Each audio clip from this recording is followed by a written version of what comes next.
Are you looking for a system to actually automate your accounting? Or maybe for your clients, you want to automate something? I got something sweet for you. I've been following Nick's program, Nick's RIF, thank you.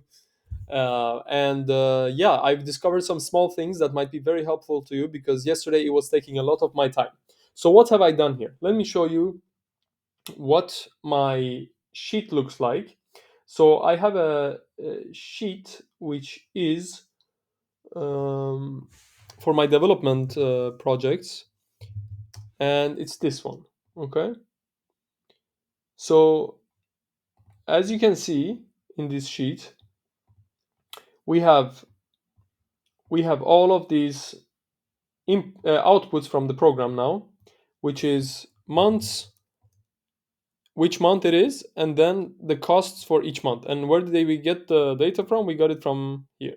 Okay, let me see if I can move this to below my picture, right, to cover my Simpson. Okay, so I have this sheet which I manually put in. I didn't automate it before, but I just put like the costs which I've had, and then the categories more or less, and the costs for each one, and in Polish zlotys and in dollars. So what did I want to do? I wanted, of course, you could manually go and like sum up all the July costs and all the May costs, but what I wanted was for the program to just like sum up the correct correct months and the values and give me the output, and that's what it's done here.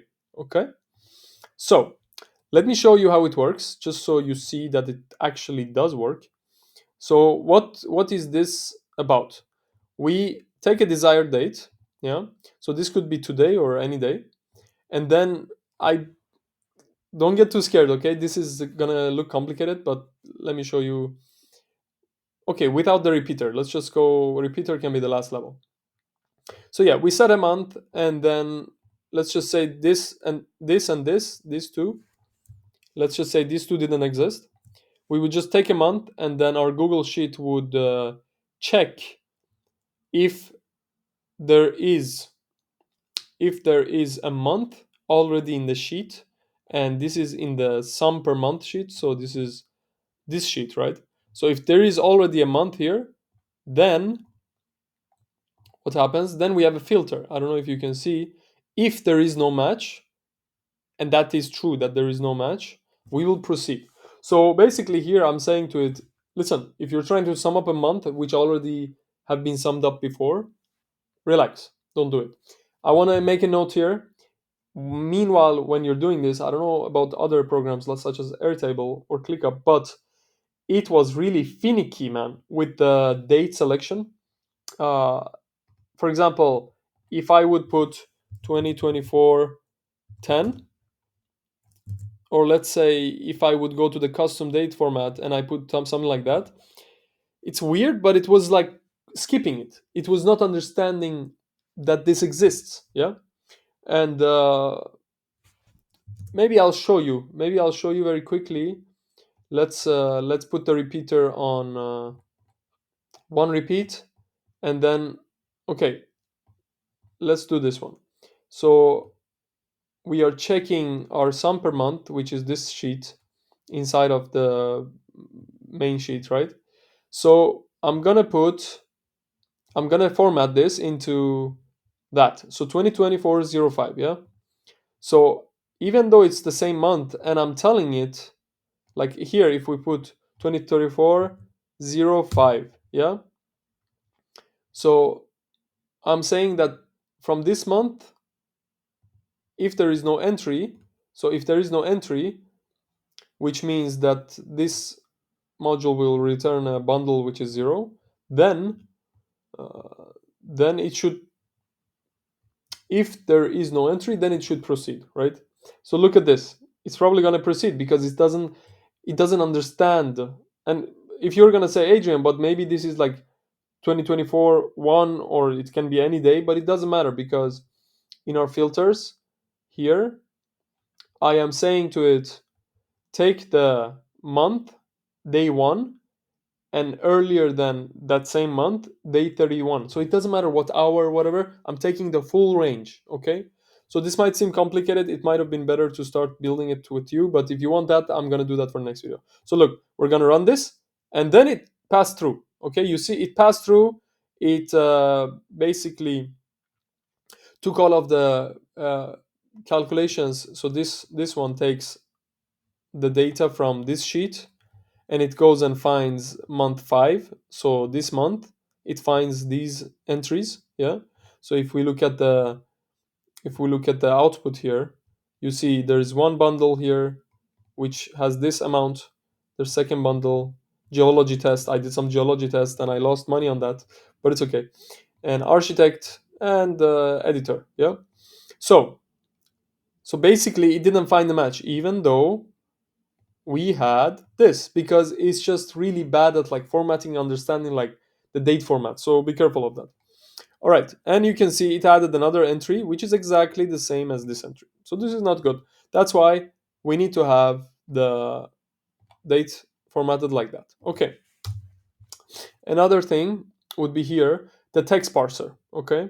So this text parser actually takes these data.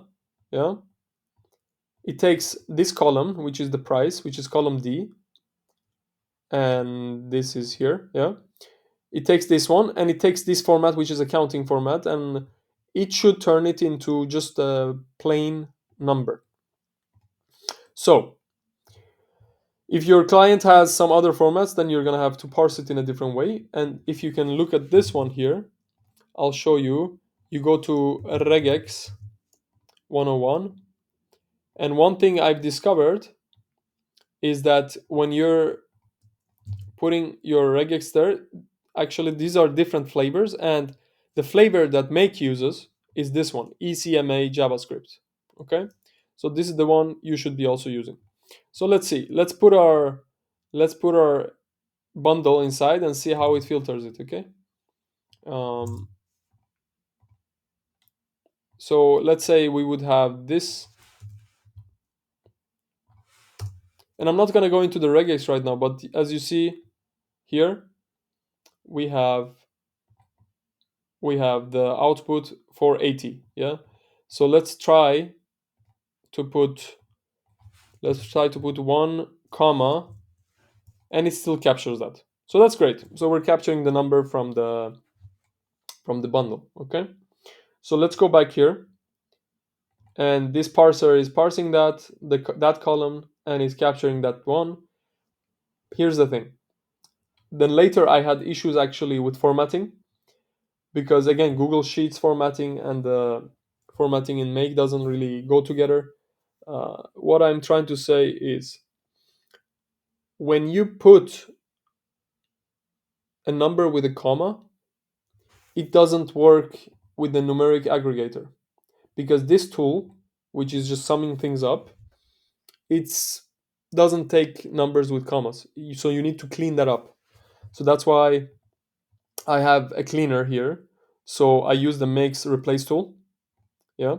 So I'm replacing 5. So this is the output here.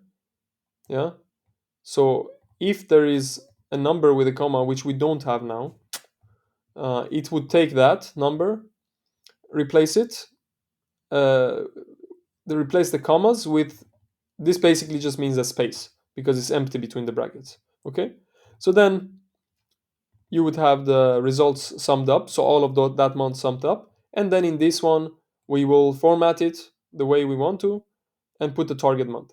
So now the coolest part is I have a repeater here. What the repeater does, it starts with a 0 and it keeps going up until however months you want. So let's say I just delete all of this, yeah, and we start from, I'm gonna do this fast because I don't have much time here now for you guys, you beautifuls. Okay, so let's say we start with 11 and I want to do 13 months going forward. So let's take a look at this, yeah. So now we have no entries to check. There shouldn't be any filters. We run it. It runs, and now it's putting the months and costs. Yeah, and that's it. It's just doing the wrong ones, but the sums are correct. Anyways, this needs to be date formatted. So Yeah, it's the correct one. It's just bad formatted badly. All right, well, that's it for this video. I hope you enjoyed it, and yeah, uh,